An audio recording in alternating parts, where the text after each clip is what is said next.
क्या आपने कभी सोचा है कि हम जो कर्म करते हैं उसका परिणाम हमें तुरंत क्यों नहीं मिलता?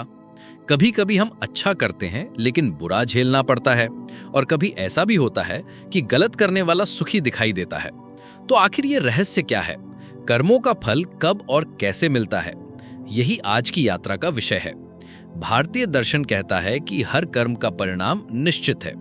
जैसे आप जमीन में बीज डालते हैं तो वह तुरंत पेड़ नहीं बनता, उसे अंकुरित होने, बढ़ने और फल देने में समय लगता है। ठीक वैसे ही कर्म का फल भी समय लेकर परिपक्व होता है। आज के कर्म कल के भाग्य की पटकथा लिखते हैं। ये प्रकृति का अटल नियम है। अब प्रश्न उठता है, अगर कर्म का फल निश्चित है तो विलंब क्यों?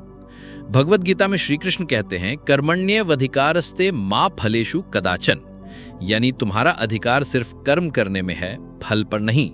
इसका अर्थ यही है कि फल हमारे समय पर नहीं बल्कि ब्रह्मांड के समय पर मिलता है। जिस तरह ऋतुएं समय पर आती हैं, उसी तरह कर्म भी अपने समय पर फलित होते हैं। कर्म का फल 3 स्तरों पर मिलता है। पहला, तात्कालिक परिणाम, जैसे किसी को मीठे शब्द कहने पर तुरंत उसका चेहरा खिल उठता है, या झूठ बोलने पर तुरंत भीतर अपराध बोध होता है। दूसरा, मध्यम अवधि का परिणाम, जैसे कठिन परिश्रम करने पर कुछ महीनों बाद प्रमोशन मिलना, या लापरवाही करने पर बीमारी आना। तीसरा, दीर्घकालिक परिणाम, ये वही है जिसे हम भाग्य या नियति कहते हैं। हमारे पिछले जन्मों के संचित कर्म इस जीवन की परिस्थितियों को आकार देते हैं। इसलिए कभी कभी हमें लगता है कि बिना कारण ही कष्ट या सुख मिल रहा है। मनोविज्ञान के दृष्टिकोण से देखें तो कर्म सिर्फ बाहरी कार्य नहीं बल्कि मानसिक प्रवृत्तियां भी हैं। जब आप बार बार कोई कार्य करते हैं तो मस्तिष्क में न्यूरल पैटर्न्स बनते हैं।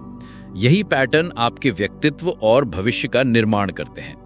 उदाहरण के लिए, यदि आप रोज सकारात्मक सोचते हैं और छोटे छोटे अच्छे कर्म करते हैं तो आपका मस्तिष्क उसी दिशा में प्रोग्राम हो जाता है और जीवन की परिस्थितियां भी उसी ऊर्जा को आकर्षित करती हैं। अक्सर लोग पूछते हैं, अगर अच्छे कर्म का फल देर से मिलता है तो बुरे कर्म करने वाला तो हमेशा मजे करता रहेगा? नहीं, बुरे कर्म का बीज बाहर से हरा भरा लगे लेकिन भीतर वह धीरे धीरे आत्मा को खोखला करता है। किसी को धोखा देने पर बाहर से वह सफल लगेगा लेकिन भीतर का भय, असुरक्षा और तनाव उसे चैन नहीं लेने देगा। मनोविज्ञान कहता है कि अपराध बोध और भय का बोझ इंसान की प्रतिरक्षा प्रणाली को कमजोर कर देता है। यानी फल तुरंत भी मिलता है भले ही हमें दिखाई ना दे।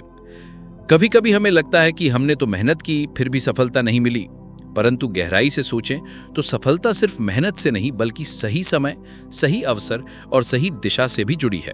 ये सब मिलकर तभी बनता है जब हमारे कर्म और हमारे भीतर की चेतना संतुलन में हो। यही कारण है कि शास्त्र कहते हैं, सत्कर्म करो, फल की चिंता मत करो। फल स्वाभाविक रूप से आएगा, चाहे आज आए, कल या अगले जन्म में। कर्म फल की इस यात्रा में हमें धैर्य सिखाती है।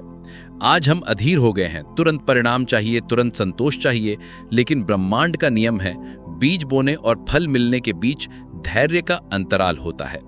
यही अंतराल हमें परखता है। अब एक और गहरी बात, कुछ लोग पूछते हैं, अगर सब कर्म से ही तय होता है तो फिर भाग्य कहां से आया? भाग्य असल में हमारे पिछले कर्मों का संचित फल है, लेकिन इसका मतलब ये नहीं कि हम बंदी हैं। हम हर पल नए कर्म कर रहे हैं और हर पल अपने भाग्य को बदलने का अवसर पा रहे हैं। भाग्य किताब का लिखा अध्याय है और कर्म उस किताब की नई लिखी जाने वाली पंक्ति। कर्म का फल कैसे मिलता है, यह भी कर्म की प्रकृति पर निर्भर करता है। निष्काम कर्म यानी स्वार्थ रहित सेवा, इसका फल मन की शांति के रूप में तुरंत मिलता है। सकाम कर्म यानी अपेक्षा के साथ किया गया काम, इसका फल मिलने में समय लगता है और कभी कभी निराशा भी दे सकता है। निषिद्ध कर्म यानी गलत कार्य, इसका फल दुख, असुरक्षा और मानसिक बोझ के रूप में जरूर आता है। मनोविज्ञान और अध्यात्म दोनों का निष्कर्ष यही है, कर्म का फल अटल है लेकिन उसका समय ब्रह्मांड तय करता है। आप आज जो बोगे वही कल काटोगे, फर्क बस इतना है कि कौन सा बीज कब उगेगा। और अंत में सबसे महत्वपूर्ण बात, अगर हम ये समझ लें कि हर विचार और हर क्रिया एक बीज है, तो क्या हम अपने जीवन की बगिया को सावधानी से नहीं सींचेंगे? क्या हम ये नहीं सोचेंगे कि किस प्रकार के फल हमें कल चाहिए? यही जागरूकता हमें एक उच्चतर जीवन की ओर ले जाती है। तो अगली बार जब आप सोचें कि मेरे कर्म का फल मुझे क्यों नहीं मिल रहा, तो याद रखिए, हर बीज का अपना समय होता है। लेकिन असली प्रश्न ये है कि क्या आप सच में समझते हैं कि आपका मन आपके कर्म और आपके भाग्य को कैसे आकार देता है? इसी रहस्य को समझने के लिए हम अगली कड़ी में उतरेंगे और जानेंगे मानव मनोविज्ञान की अद्भुत शक्ति। जुड़े रहिए अंतर्यात्रा से, जहां हर सवाल आपको एक नई गहराई की ओर ले जाता है।